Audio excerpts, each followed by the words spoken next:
Well, my name is Corey Scott, and I'm a teacher of English, and I've been teaching for about 25 years now around the world.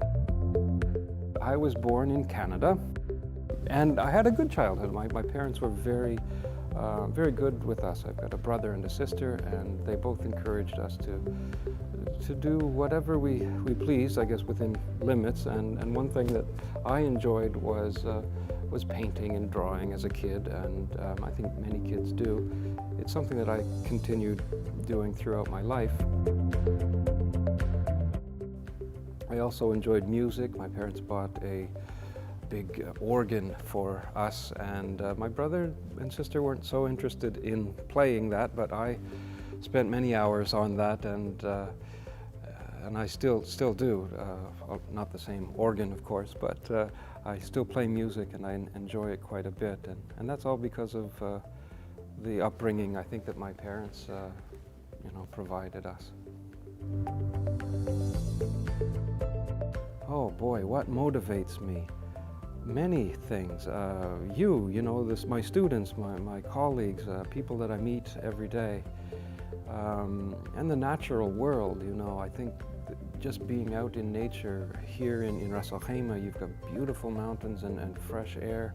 I love going up to Jebel Jais, for example, and just recharging, with nature.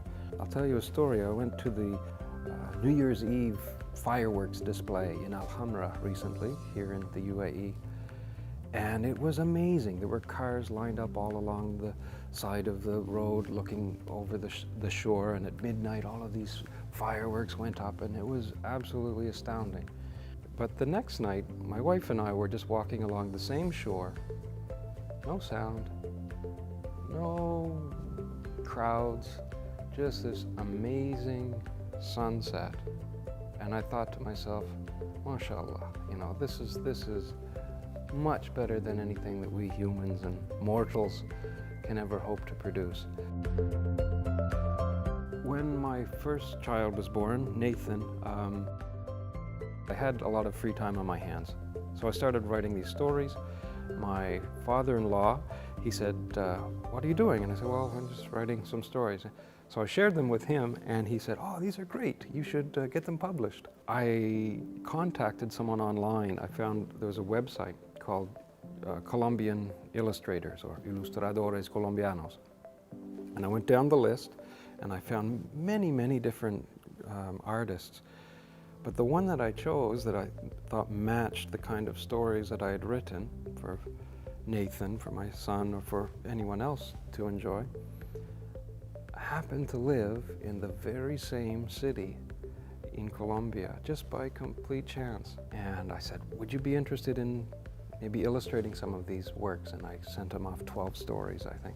And together we walked through the production, the page-by-page layout for this story called Nathaniel's Pen. And over the course of, I guess, 6 or 8 months, I was living here in Ras Al Khaimah, and he was in Colombia. But again, with technology, we had our project going pretty well on a daily basis. And then later we published with a company called Chicamocha Press, which is just self-publishing organization. So that's how I got started. Books as well, and those are all on Amazon, and a similar process of dealing with artists from other countries. So.